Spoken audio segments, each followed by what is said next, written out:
বন্ধুরা, চলে এসেছি ডানকুনি স্টেশন। অনেকদিন পর ট্রেনে করে আসছি।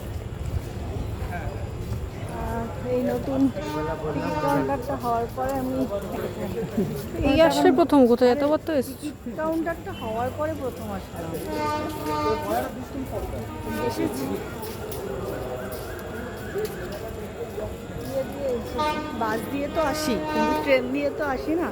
তো আমার বারাসাত বন্ধুদের জন্য টিকিট কাউন্টারটা দেখানোর জন্য যে নতুন টিকিট কাউন্টার হয়েছে ডানকুনি বন্ধু বান্ধবদের, এটা হচ্ছে বারাসাতের বন্ধুদের জন্য। শুনতে পাচ্ছি না।